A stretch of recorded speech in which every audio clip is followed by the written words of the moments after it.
Hello नमस्कार, मैं राजेंद्र आपके अपने एजुकेशन प्लेटफॉर्म दी इनेबल एकेडमी के थ्रू एक बार फिर से आप देख पा रहे हैं, सुन पा रहे हैं। लास्ट टाइम वीडियो लेक्चर में 4.2 एक्सरसाइज के फर्स्ट नंबर क्वेश्चन पर अपन लोगों ने डिस्कशन शुरू किया था और वो डिस्कशन था अपन लोगों के पास में गुणनखंड विधि पर, फैक्टराइजेशन मेथड्स को अपन लोग कहते हैं। मैं एक बार फिर से अपन लोग उस टॉपिक का नाम लिखता हूं, कौन कौन से मेथड अपन को इस एक्सरसाइज में पढ़ने हैं क्वाड्रेटिक इक्वेशन को सोल्व करने के लिए। उसके बाद से इसकी जो वर्ड प्रॉब्लम्स है 4.2 एक्सरसाइज की, उन पर अपन लोग डिस्कशन शुरू करेंगे। देखिएगा, सबसे पहले क्वाड्रेटिक इक्वेशन अपन लोग टॉपिक पढ़ रहे हैं। जो टॉपिक अपन लोग पढ़ रहे हैं उसका नाम है क्वाड्रेटिक इक्वेशंस। देखिएगा, सबसे पहले क्वाड्रेटिक इक्वेशन का रिप्रेजेंटेशन ये होता है। उसके अलावा a does not equal 0 where a is the leading coefficient of x square plus bx plus c equal to 0, a, b, c belongs to क्या हो गया अपने पास में r हो चुका है। Clear that. अब अगला कह रहा है कि इसको सोल्व करने के लिए इसमें जो उनको रूट्स फाइंड आउट करने होते हैं, इसमें जो आप लोगों के पास में x की वैल्यू फाइंड आउट करनी होती है, उस x की वैल्यू फाइंड आउट करने के लिए आप लोगों को बेसिकली तीन मेथड के बारे में डिस्कशन शुरू करवाया था। सबसे पहला मेथड अपन लोगों ने पढ़ा था फैक्टर मेथड। क्या पढ़ा था अपन लोगों ने वहां पे? फैक्टर मेथड के बारे में अपन लोगों ने पढ़ा। और फैक्टर मेथड को हिंदी मीडियम वाले जो बच्चे हैं वो कहते हैं गुणनखंड विधि। ये अपन लोगों ने पढ़ा। सेकंड नंबर पॉइंट पे अपन लोगों ने पढ़ा completing square method. Completing square method अपन लोगों ने पढ़ा। उसके बाद अपन इसको बोलते हैं पूर्ण वर्ग विधि। क्या बोलते हैं इसको अपन लोग? यहाँ पे पूर्ण वर्ग विधि बोलते हैं। और थर्ड नंबर पॉइंट पे अपन लोगों ने पढ़ा कि क्वाड्रेटिक फॉर्मूला, इसको श्रीधर आचार्य फॉर्मूला पे बोलते हैं। क्वाड्रेटिक फॉर्मूला या फिर श्रीधर आचार्य फॉर्मूला, हिंदी मीडियम वाले जो बच्चे हैं वो श्रीधर आचार्य फॉर्मूला द्विघाती सूत्र के नाम से इसको जानते हैं। और प्रश्नावली नंबर जो 4.2 आपके पास में दी हुई है, एक्सरसाइज नंबर 4.2 आपके पास में गिवन है। क्वाड्रेटिक इक्वेशन को सोल्व करने के लिए सबसे पहला मेथड अपन लोग पढ़ रहे हैं। उस मेथड के अकॉर्डिंग क्या पढ़ रहे हैं? सारे फैक्टर मेथड को अपन लोग सॉर्ट आउट करने जा रहे हैं। सबसे पहले क्वेश्चन नंबर थर्ड पे अपन लोग डिस्कस करते हैं, क्वेश्चन नंबर सेकंड पे भी आएंगे। वो एग्जांपल्स के लिए बात की जा रही है। सबसे पहले अपन लोग एक्सरसाइज के क्वेश्चन कर लेते हैं, उसके बाद जो एग्जांपल अपने पास एग्जांपल है उनको भी सोल्व करेंगे अपन लोग। यहाँ बैठ करके लिखा हुआ क्या है? ऐसी दो संख्याएं ज्ञात कीजिए। क्वेश्चन नंबर थर्ड पे बात कर रहा हूँ आप लोगों के पास में। ऐसी दो संख्याएं ज्ञात कीजिए जिनका जो योग है वो 27 और गुणनफल कितना दिया हुआ है? 182 लिखा हुआ है। क्वेश्चन को अच्छे से पढ़ना है, उसके बाद इसका जवाब देना है। आप लोगों से क्या बोला गया? ऐसी दो नंबर आपको फाइंड आउट करने हैं जिनका जो सम है वो तो कितना हो जाए? 27 हो जाए, और उनका जो प्रोडक्ट है वो कितना होना चाहिए अपने पास में? 182 होना चाहिए। ऐसी सिचुएशन में आपको कोई एक नंबर आपको क्या करना पड़ेगा? फाइंड करना पड़ेगा, एज्यूम करना पड़ेगा, मानना पड़ेगा। तो सबसे पहले क्वेश्चन नंबर थर्ड पे अपन लोग जब डिस्कशन शुरू कर रहे हैं तो लिखते हैं अपन लोग। सबसे पहला क्वेश्चन क्या है? थर्ड का सॉल्यूशन अपन लोग कर रहे हैं। तो बताइए क्या मानना चाहिए मेरे को? सबसे पहले माना वह संख्या कितनी मान ले अपन लोग? यहाँ पे x मान लेते हैं। उन दो नंबर में से कोई एक नंबर अपन लोगों ने कितना मान लिया? x मान लिया। अब अगला कह रहा है क्या है कि उन दोनों नंबर का जो सम है वो कितने इक्वल आ रहा है? 27 के इक्वल आ रहा है। 27 के इक्वल आने का मतलब क्या हो गया? मैं आप लोगों से कहूं कि आपके पास और मेरे पास जो अमाउंट है उसका टोटल अपने पास कितना है? 27 है। और मैं वही अगर आप लोगों से ये कह दूं कि मेरे पास जो अमाउंट है उसकी जो कॉस्ट है, वो जो प्राइस है अपने पास में वो है 10 रुपीज है। 10 रुपए मेरे पास है। अपन दोनों के पास मिला करके 27 रुपए हैं और मेरे पास यदि 10 रुपए दिए हुए हैं तो आपके पास कितने रुपए होने चाहिए? आपका तुरंत जवाब आएगा सर हमारे पास 17 रुपए होने चाहिए थे। वो 17 रुपए कैसे आ रहे हैं? आपका तुरंत वो वापस से रिप्लाई आना चाहिए था कि सर 27 में से अपन लोगों ने किसको सब्ट्रैक्ट कर दिया? 10 को सब्ट्रैक्ट कर दिया, घटा दिया, तो अपने पास जो रिजल्ट बचा वो कितना आ गया? 17 आ गया। वो हमारा अमाउंट होगा। उसी तरीके से आप लोगों से ये बोला गया कि कोई संख्या अपने पास में कितनी दी हुई है? x दी हुई है। दोनों संख्याओं का जो जोड़ है वो कितना दिया हुआ है अपने पास में? 27 दिया हुआ है। और उसमें से एक संख्या यदि अपने पास दी हुई है तो बताओ दूसरी संख्या के बारे में आप क्या कुछ कह सकते हो क्या? तो यहां क्या लिखना चाहिए? दूसरी संख्या, जो अन्य संख्या होगी उसकी वैल्यू कितनी आनी चाहिए अपने पास में? 27 माइनस और x के इक्वल आनी चाहिए थी। बोलो क्वेश्चन समझ में आ गया कि नहीं आ गया? अगले ने कहा कि एक ऐसे दो नंबर हैं जिनका जो योग है वो अपने पास 27 दिया हुआ है और उनका जो गुणनफल अपने पास कितना दिया हुआ है? 182 दिया हुआ है, 182 दिया हुआ है, जैसे जैसे क्वेश्चन में बोला गया। अब अगला कह रहा है कि इनका जो गुणनफल है, यानी कि मैं यहां लिखूंगा प्रश्नानुसार। क्या लिख रहा हूं सबसे पहले? यहाँ पे प्रश्नानुसार। यहां पर लोग यदि प्रश्नानुसार बात करें तो x गुणा में कितना हो गया? 27 माइनस एक्स बराबर में कितना हो गया 182 होना चाहिए था। क्लियर है? आप लोगों से बोला गया इन दोनों का जो प्रोडक्ट है, इन दोनों का जो गुणनफल है, एक संख्या ये है, एक संख्या ये है, इन दोनों को गुणा करके अपन लोगों ने यहाँ नोट कर दिया। इसकी वैल्यू किसके इक्वल आ रही है? 182 के इक्वल आ रही है। ये अपन बात में ऑलरेडी क्वेश्चन में गिवन है, अपन लोग अपनी मर्जी से कोई भी काम नहीं कर रहे हैं। क्लियर होगी बात बढ़िया तरीके से? फिर आगे बढ़ते हैं, इसको इससे मल्टीप्लाई करें, देखिए एक बार के लिए कितना रिजल्ट आएगा 27x आ गया।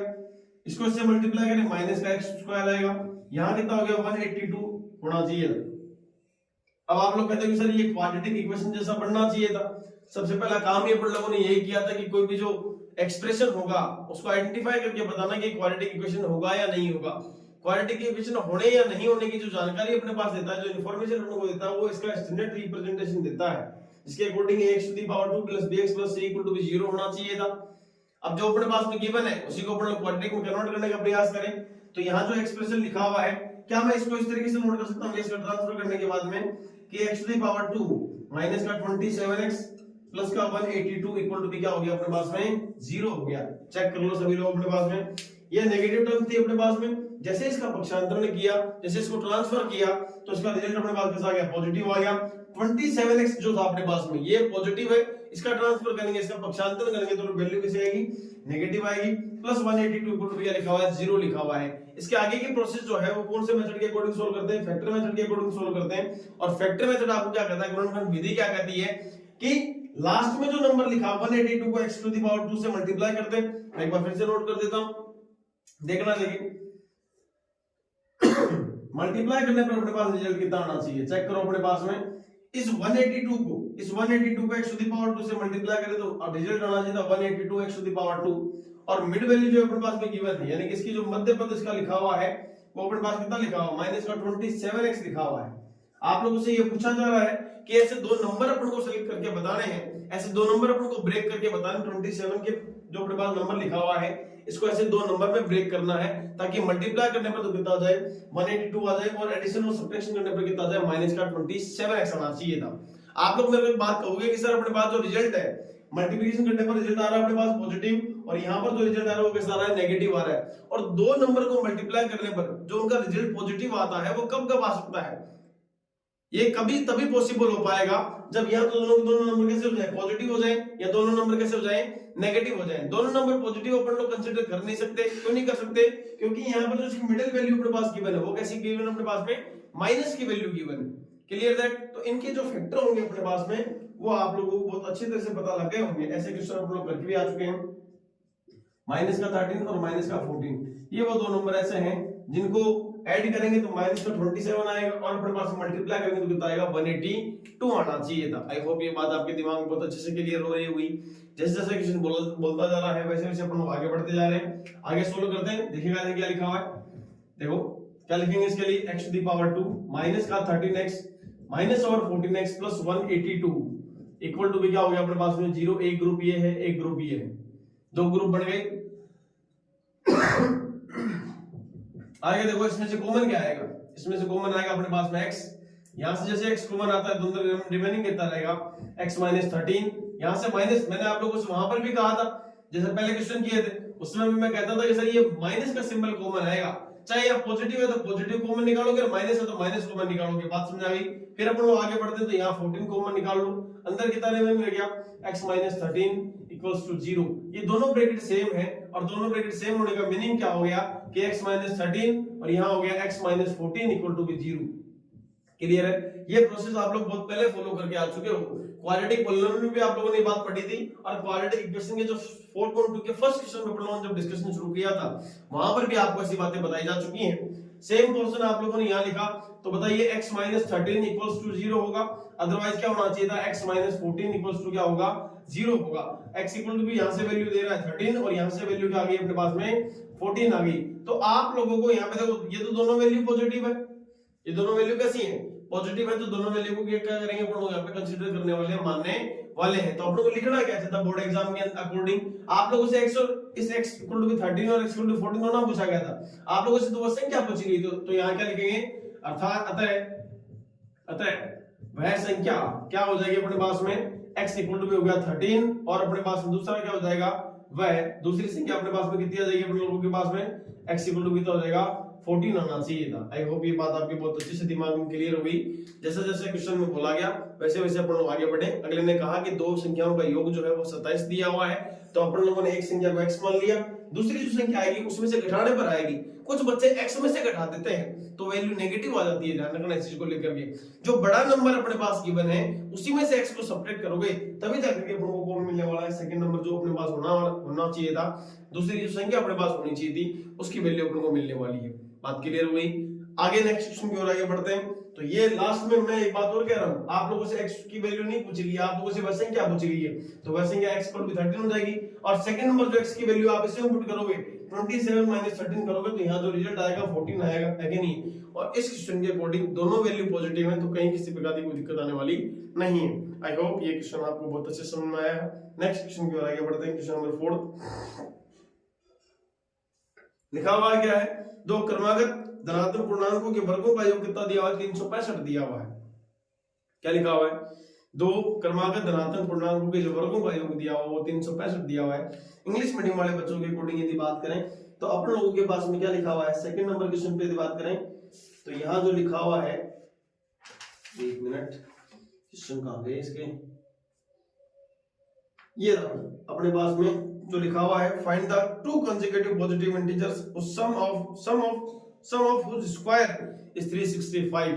ये अपन लोगों से बोला गया कंसेक्यूटिव पॉजिटिव इंटीजर होने का मतलब क्या है, क्रमागत जो धनात्मक पूर्णांक है उनका मतलब क्या है कि जस्ट उसके आगे आने वाला नंबर, है कि नहीं। तो आपको कोई ना कोई संख्या पहले माननी पड़ेगी। आप लोगों से इंटीजर पूछा गया, धनात्मक पूर्णांक पूछे गए हैं तो धनात्मक पूर्णांक आपको मानना पड़ेगा। सिंपल सी बात इतनी सी। मैं हर बार एक बात कहता हूं, क्वेश्चन में जो भी चीज पूछ जाए उसी को मान लिया करो, उसी को एज्यूम कर लिया करो। तो यहाँ मेरे को क्या लिखना चाहिए था, सबसे पहले बोलिए। यहाँ क्वेश्चन नंबर 4 पर अपन लोग डिस्कस कर रहे हैं, तो यहाँ सबसे पहले इसका सॉल्यूशन अपन लोग स्टार्ट करते हैं। माना कोई धनात्मक पूर्णांक अपन लोग कितना मान लेते हैं, धनात्मक पूर्णांक अपन लोगों ने कितना मान लिया, x मान लिया। और क्रमागत धनात्मक पूर्णांक कितना हो जाएगा, जस्ट इसके आगे आने वाला क्रमागत धनात्मक पूर्णांक। देखना देखे क्रमागत धनात्मक पूर्णांक अपने पास कितना हो जाएगा, यहाँ से अपन लोगों के पास में x प्लस 1 रहने वाला है। कैसे रहने वाला है, आप लोगों से बोला गया कोई संख्या अपने पास 5 है तो इसके जस्ट आगे आने वाला नंबर कितना होगा अपने पास में, 5 में 1 ऐड करेंगे तभी तो अपने पास 6 आएगा। तो यहाँ आप लोगों से बोला गया कोई जो पॉजिटिव इंटीजर अपने पास में गिवन है वो x है, और तो दूसरा पॉजिटिव इंटीजर कितना आना चाहिए था, x में 1 ऐड करेंगे तो ऐड करने का मतलब प्लस का सिंबल आना चाहिए था, तो अपन लोगों ने कितना लगाया, x प्लस 1 लगा दिया। बात क्लियर होगी। फिर अगला प्रश्न में क्या कह रहा है, प्रश्न में अगला कह रहा है कि इनके धनात्मक पूर्णांकों के वर्गों का योग है कि नहीं। इस प्रश्न के अनुसार बात करते हैं। प्रश्न अनुसार देखो क्या बोल रहा है, क्वेश्चन के अकॉर्डिंग सब कुछ सही करते हुए चलेंगे। अगला कह रहा है कि इस संख्या का वर्ग और इस संख्या का वर्ग, वर्ग का मतलब क्या होगा, स्क्वायर करना है। क्या करना अपन लोगों को यहाँ पे, स्क्वायर करना है अपन लोगों को यहाँ पे। तो यहाँ पे क्या लिखना चाहिए था, x का स्क्वायर, फिर बोला गया x प्लस 1 का स्क्वायर। धनात्मक पूर्णांक, क्रमागत धनात्मक पूर्णांक यही है, इनके वर्गों का वर्ग कर दिया अपन लोगों ने। योग का मतलब प्लस का सिंबल लगा दो और बीच में इसके बराबर आ रहा है अपने पास में 365 के बराबर आ रहा है। क्लियर, वापस सुन ले सारे के सारे। अगला कह रहा है कि दो धनात्मक पूर्णांक अपन लोगों ने x और x प्लस 1 माना है। इसमें अगला कह रहा है कि इन दोनों के वर्गों का योग यानी कि x का स्क्वायर प्लस x प्लस 1 का स्क्वायर का योग जो मान आना चाहिए वो किसके बराबर आना चाहिए था, 365 के बराबर आना चाहिए।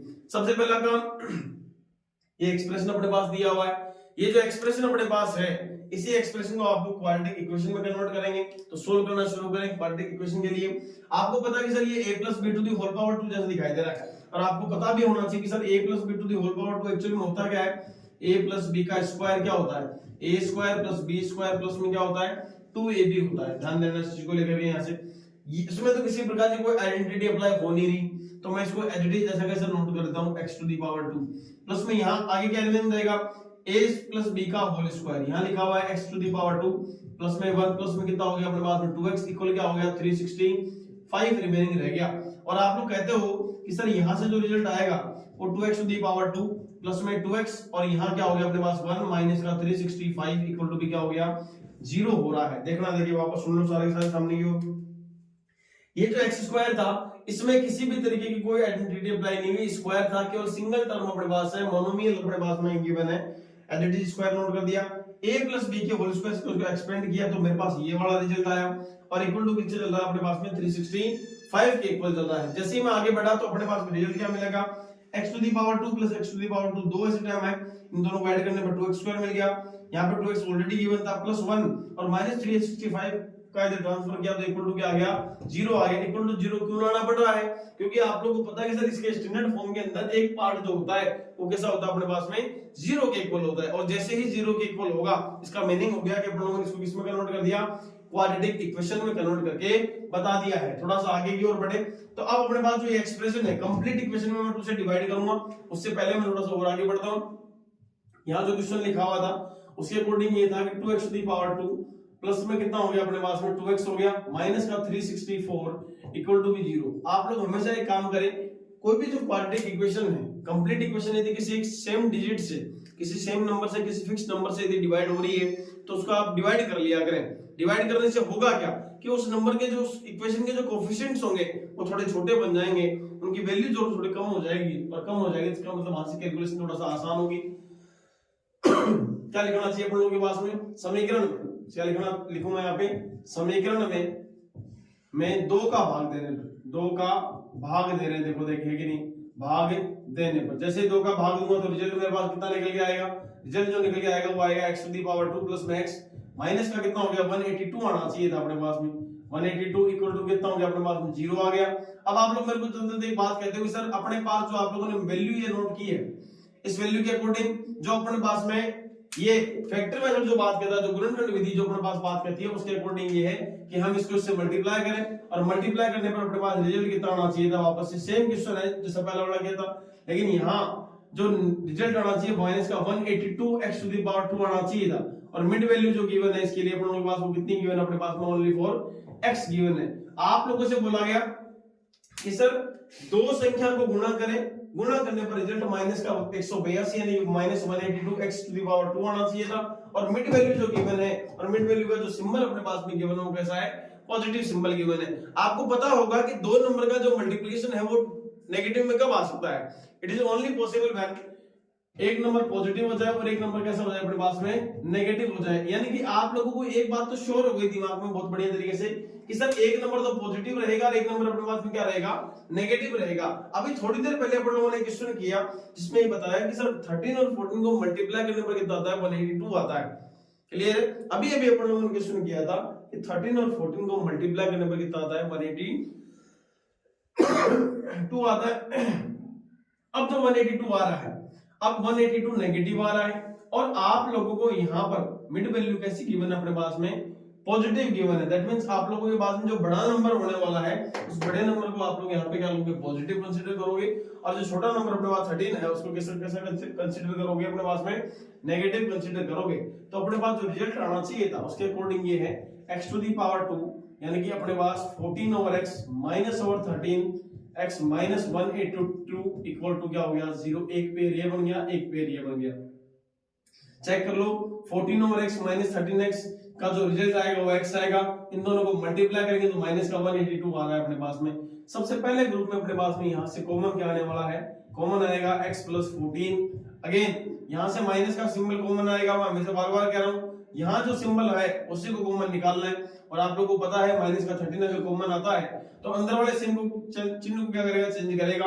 यहाँ लिखा हुआ है x प्लस 14 इक्वल टू कितना हो गया अपने पास में 0। ये दोनों ब्रैकेट यदि सेम चल रहे हैं इसका मतलब आपके जो क्वेश्चन की डायरेक्शन है आप सही दिशा में आगे की ओर बढ़ रहे हैं। तो अपने पास रिजल्ट क्या होना चाहिए था, लिखा हुआ है x प्लस 14 अपने पास कॉमन आ गया, अंदर आ गया x माइनस 13 इक्वल टू भी 0। यहाँ से जो वैल्यू मिलेंगी x प्लस 14 इक्वल टू भी 0 हो गया, और यहाँ से क्या मिलेगा अपने पास x माइनस 13 इक्वल टू भी 0।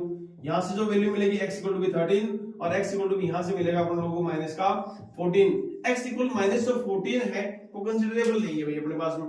ये जो मान अपने पास x इक्वल टू भी माइनस का 14 अपने पास में केवल है, इसको अपन लोग काम में नहीं ले सकते। क्यों नहीं काम में ले सकते, क्योंकि प्रश्न में अपन लोगों ने सबसे पहले स्टार्टिंग में क्या मान रखा है, माना कोई धनात्मक पूर्णांक, और धनात्मक पूर्णांक की जब बात कर रहा है तो उसकी वैल्यू कैसी नहीं हो सकती है, नेगेटिव नहीं हो सकती है। अर्थात अपन को क्या लिखना चाहिए था, आता है वह धनात्मक पूर्णांक, बोलो क्या होना चाहिए था, वह धनात्मक पूर्णांक अपने पास में कौन कौन से जाएंगे, अपन को वैल्यू धनात्मक पूर्णांक की पूछी गई थी, x की नहीं पूछी गई, तो x इक्वल टू कितना हो गया अपने पास में 13 हो गया, और सेकंड धनात्मक पूर्णांक अपने पास में कितना हो जाएगा, x प्लस 1 है, इसका मतलब 13 प्लस 1 इक्वल टू क्या हो जाएगा अपने पास में 14 रिजल्ट अपने पास रहना चाहिए था। बोलो बात पहले पड़ गई बढ़िया तरीके से। ये था क्वेश्चन नंबर 4 अपने पास में गिवन, जिसमें ये बोला गया था कि क्रमांक 2 धनात्मक पूर्णांक अपने पास है और दोनों के दोनों कैसे हैं, क्रमांकित हैं, उनके वर्गों का योग अपने पास कितना दिया हुआ है 365 था। जैसे जैसे क्वेश्चन में बोला गया वैसे वैसे काम हम लोग करते गए और ये जो प्रोसेस है आप लोग इससे बहुत अच्छी तरह से परिचित हो, जिसका नाम क्या है अपने पास में फैक्टर मेथड, गुणनखंडे विधि नाम है। बात पहले बढ़ गई, आगे की ओर बढ़ते हैं, आगे फटाफट से थोड़ा सा और आगे बढ़े। क्या इसको मिटाना पड़ेगा, जरूरत नहीं फिलहाल के टाइम तो। देखिएगा, देखिए नेक्स्ट क्वेश्चन की ओर आगे बढ़े। एक क्वेश्चन दिया हुआ है राइट ट्रायंगल पे, आप लोगों के पास में एक समकोण त्रिभुज आपके पास दिया हुआ है। समकोण त्रिभुज में कौन कौन सी बातें की जा रही हैं। एक समकोण त्रिभुज में उसकी ऊंचाई, इसकी जो ऊंचाई है उसके आधार से 7 सेंटीमीटर कम है। यदि इसके कर्ण की वैल्यू जो है 17 सेंटीमीटर दी हुई हो, सॉरी 13 सेंटीमीटर दी हुई हो, तो इसकी दो भुजाएं ज्ञात करके आपको बतानी पड़ेंगी। अगला क्या कह रहा है, इसकी जो ऊंचाई है, मैं एक बार एक राइट ट्रायंगल का डायग्राम में यहां फॉर्म कर देता हूं। क्वेश्चन नंबर 50 पे बात कर रहे हैं, देखना। देखें एक राइट ट्रायंगल अपने पास में गिवन है इस तरीके से। यहां एक डायग्राम अपन लोगों ने यहां इस तरीके से फॉर्म किया। ये पॉइंट ए है, ये पॉइंट बी है और ये पॉइंट क्या हो गया, सी हो गया। अगला कह रहा है राइट ट्रायंगल है तो ये 90 डिग्री एंगल होगा और 90 डिग्री के सामने वाली भुजा हमेशा कौन सी होती है, कर्ण होती है। इसकी वैल्यू अपने पास में कितनी गिवन है, अपने पास 13 दिया हुआ है। क्लियर है। अब जो ये अपने पास हाइट है, क्या ये वाली हाइट अपने पास में, ये अपना क्या हो जाएगा, आधार हो गया।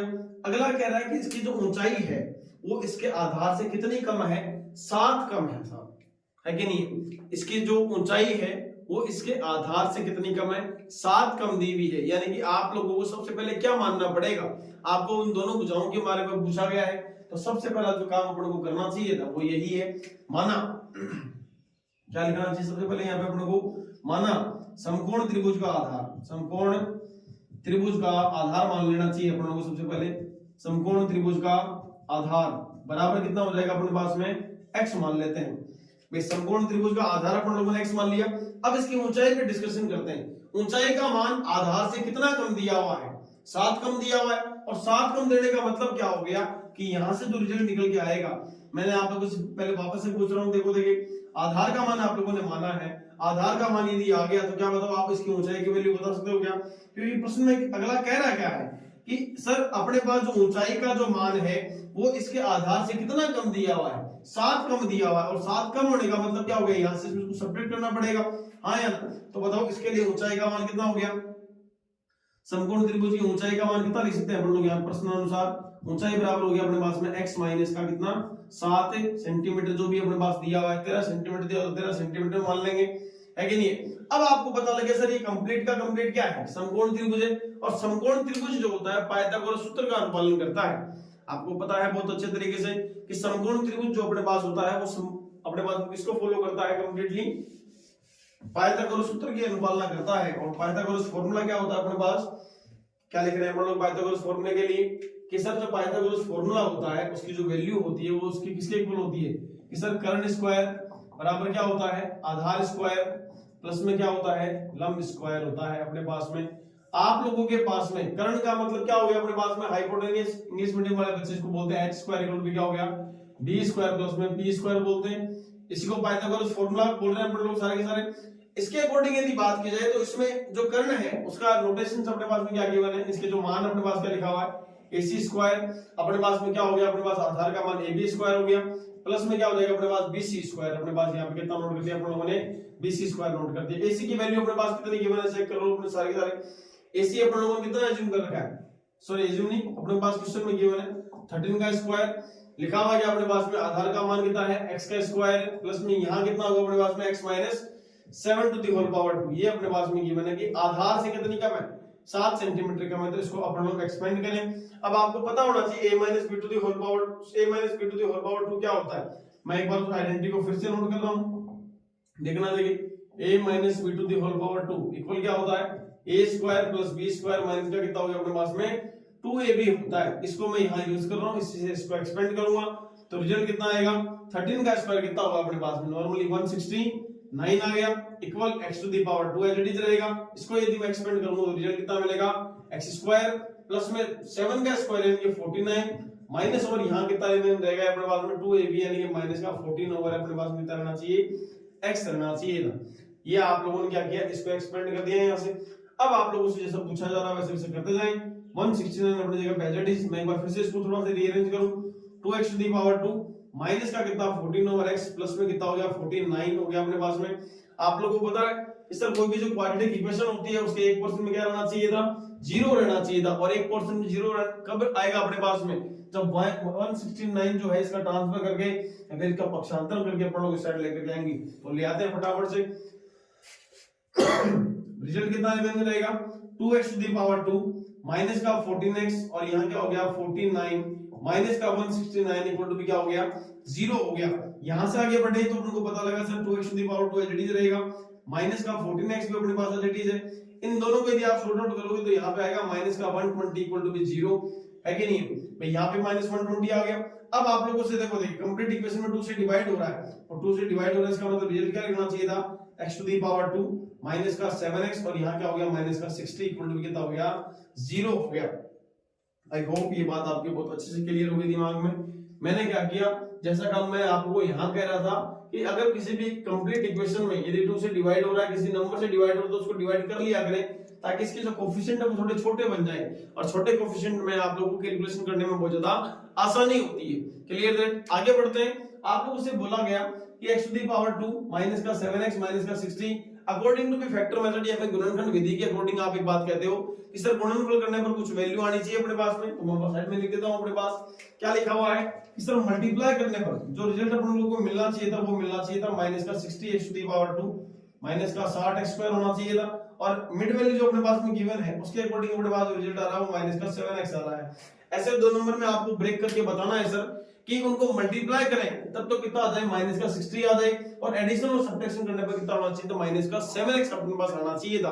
तो ऐसे दो नंबर अपने पास में गिवन है 12 और 5 है कि नहीं। अब इन दोनों में से पॉजिटिव कौन सा होगा नेगेटिव कौन सा होगा ये अपन को चूज करके बताना होगा।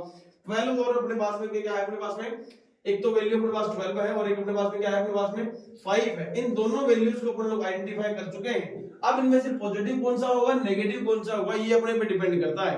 आप लोगों से देखो मिड वैल्यू कैसी गिवन है नेगेटिव में गिवन है और दो नंबर का जो मल्टीप्लिकेशन है वो भी कैसा आ रहा है नेगेटिव में आ रहा है। अब थोड़ा आगे बढ़े।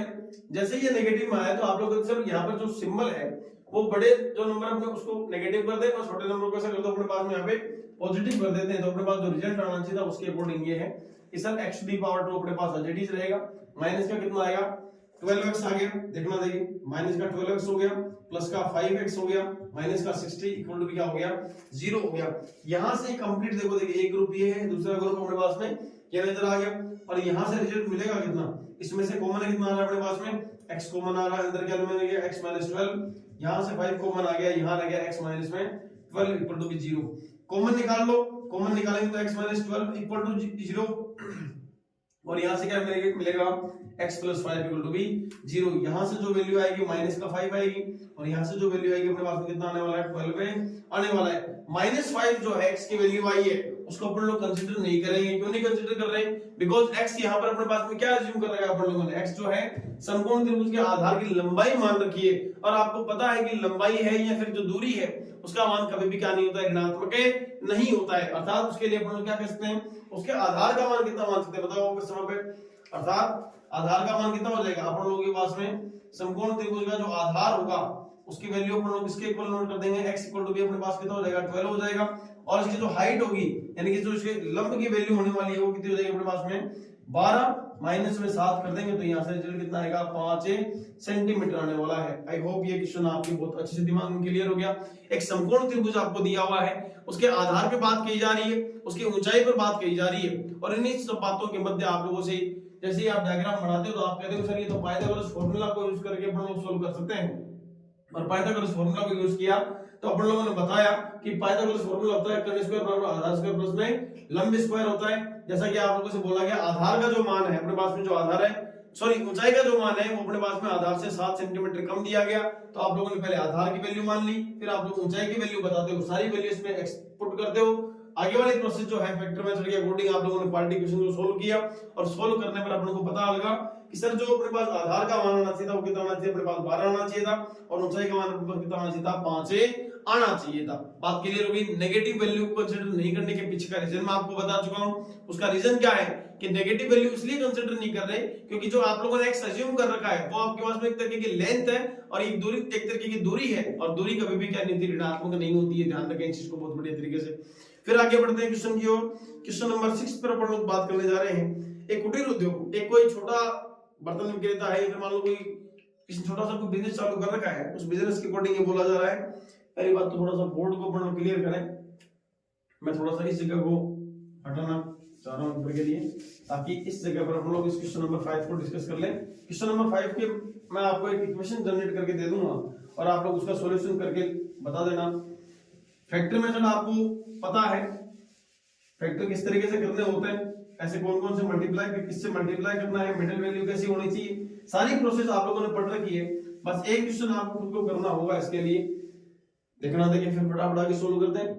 क्या बोला गया, एक कुटीर उद्योग एक दिन में कुछ बर्तनों का निर्माण करता है। कोई छोटा बर्तन विक्रेता है जो एक दिन में कुछ बर्तन अपने पास बना रहा है। उसमें अगला कह रहा है कि एक विशेष दिन ये देखा गया, एक अपने पास में कोई पर्टिकुलर डे ये बात कही जा रही है कि प्रत्येक नग की निर्माण लागत उस दिन निर्माण किए गए बर्तनों की संख्या के दुगने से 3 ज्यादा है। उसने जितने भी बर्तन बनाए हैं उसमें एक बर्तन की जो निर्माण लागत है वो अपने पास कितनी बताई जा रही है, उसके जितने बर्तन बनाए उसके जस्ट डबल से कितना ज्यादा है, 3 ज्यादा है। और उस दिन उसको कितना अपने पास मुनाफा हो रहा है उस दिन उसे कुल निर्माण लागत कितने रुपए प्राप्त हो रही है, 90 रुपए प्राप्त हो रही है। और अगला कह रहा है तो निर्मित बर्तनों की संख्या और प्रत्येक नग की निर्माण लागत अपन को ज्ञात करके बतानी है। वापस से सुन लो सारे के सारे। एक कोई छोटा बर्तन विक्रेता है, उस छोटे बर्तन विक्रेता के पास ये पर्टिकुलर डे एक देखा गया, एक विशेष दिन एक बात देखी जा रही है कि वो जितने बर्तन बना रहा है, जितने बर्तन उसने एक दिन में निर्माण किए हैं, उस एक बर्तन की जो निर्माण लागत है, उस एक बर्तन का जो खर्च है, वो एक बर्तन जितने रुपए में देने वाला है, उसके लिए अगला कह रहा है कि उसके जितने बर्तन बनाए उसके जस्ट डबल से 3 ही ज्यादा है एक बर्तन की निर्माण लागत। और इसको पूरे दिन में कितने रुपए का फायदा हो रहा है, कितने रुपए की उसकी कमाई हो रही है, 90 रुपए की उसकी कमाई हो रही है। अगला पूछ रहा गया है आप लोगों से कि प्रत्येक, पहले बात तो ये बताना कि उसमें कुल कितने बर्तन बनाए और एक बर्तन की जो निर्माण लागत है वो कितनी हो रही है। क्लियर है। थोड़ा सा आगे की ओर बढ़ते हैं, मैं लिखना शुरू करता हूँ, शायद तक आपके समझ में आए क्वेश्चन धीरे धीरे करके। क्वेश्चन नंबर 5 पर अपन डिस्कस कर रहे हैं, देखना देखिए फटाफट से। क्या बोला जा रहा है कि एक दिन में, माना क्या लिखते हैं अपन लोग यहाँ पर सबसे पहले, माना एक दिन में निर्माण किए गए, एक दिन में निर्माण किए गए बर्तनों की संख्या, किए गए बर्तनों की संख्या। अब बर्तनों की संख्या अपन लोगों के पास कितनी मान ली अपन लोगों ने, x बता दी। और अब बताओ देखिए उसके एक बर्तन का चार्ज कितना होगा, एक बर्तन की लागत कितनी होगी अपने पास में, बर्तन की लागत कितनी हो चुकी है अपन लोगों के पास, ये पूछा गया है। वापस सुन लो सारे के सारे। जितने बर्तन उसने बनाए हैं उसमें से एक बर्तन के यदि अपन को बेचना है तो उस एक बर्तन की जो प्राइस है, जितने बर्तन बनाए उसके दुगने से 3 ज्यादा है। मान लो कि 5 बर्तन बनाए तो एक बर्तन की प्राइस कितनी होनी चाहिए, 5 का दुगुना कर दो, 5 दूनी 10 हो गया, उसमें 3 ऐड करना है, 3 ज्यादा है, यानी कि एक बर्तन की प्राइस कितनी आनी चाहिए अपने पास में, 13 रुपए आनी चाहिए। वही बात यहीं पे कही जा रही है। उसमें एक दिन में कितने बर्तन बनाए, x बर्तन बनाए। उन x बर्तन के अलावा अगला ये कह रहा है कि अपन लोगों के पास में यहाँ पर एक बर्तन की जो प्राइस है वो कितनी होनी चाहिए, 2x + 3, यानी कि जितने बर्तन बनाए उसका जस्ट डबल कर दिया, उसमें कितना ऐड कर दिया, 3 ऐड कर दिया। और अगला कह रहा है कि टोटल जो उसको लास्ट शाम को जब वो अपने पैसों का जब कलेक्शन करता है तो कितने रुपए मिल रहे हैं, 90 रुपए मिल रहे हैं। तो ऐसी परिस्थिति में प्रश्न अनुसार यहाँ पे क्या कहा जा सकता है, प्रश्न अनुसार क्या कहेंगे अपन लोग यहाँ पे नॉर्मली कि सर x जितने बर्तन बनाए उनको यदि इसकी कॉस्ट से मल्टीप्लाई कर दें तो रिजल्ट अपने पास कितना आना चाहिए था, 90 रुपीज आना चाहिए। और यहाँ इसको मल्टीप्लाई करें, मल्टीप्लाई करेंगे तो रिजल्ट कितना आएगा, 2x² प्लस में इस x को इससे मल्टीप्लाई करें तो कितना आ गया, 3x आ गया। बराबर में कितना लिखा हुआ है, 90 लिखा हुआ है। क्लियर है। अब आप लोगों के पास में क्या ये क्वाड्रेटिक इक्वेशन है, इसको जब ट्रांसफर करें तो ये आ गया 2x⁴ प्लस का 3x माइनस 90 इक्वल टू क्या लिखा हुआ है, 0 लिखा हुआ है। तो ये अपने पास में क्वेश्चन नंबर 5 की क्वाड्रेटिक इक्वेशन अपन लोगों ने यहाँ पे क्या कर दी, जनरेट कर दी है। इस क्वाड्रेटिक इक्वेशन को आपको फैक्टर मेथड यानी गुणनखंड विधि द्वारा सरल करना है। गुणनखंड विधि पर अपन लोग बहुत सारे क्वेश्चन कर चुके हैं। मल्टीप्लाई करने पर माइनस का 180 आना चाहिए था, एडिशन और सब्ट्रैक्शन करने पर अपने पास क्या आना चाहिए था, 3 आना चाहिए अपने पास में। अब मैं आपको हिंट दे देता हूं, वो दो नंबर अपने पास होंगे 15 और 12, है कि नहीं? आप इन दोनों में से 15 को पॉजिटिव कंसीडर करोगे या फिर मान लो कि 12 को पॉजिटिव कंसीडर करोगे, ये आपका काम है कंप्लीटली। क्लियर है? नेक्स्ट वीडियो लेक्चर में अपन लोग लेकर के आएंगे कि जो आपका क्वाड्रेटिक फॉर्मूला है उस पर कैसे कैसे क्वेश्चन बनते हैं, बोर्ड एग्जाम कैसे कैसे क्वेश्चन पूछता है, ऐसी कौन कौन सी चीजें हैं जो आपको क्वाड्रेटिक फॉर्मूला में पढ़ने को आपको मिलने वाली है। तब तक के लिए दीन अकेडमी के साथ जुड़े रहिए, बने रहिए। जय हिंद, जय भारत, थैंक यू।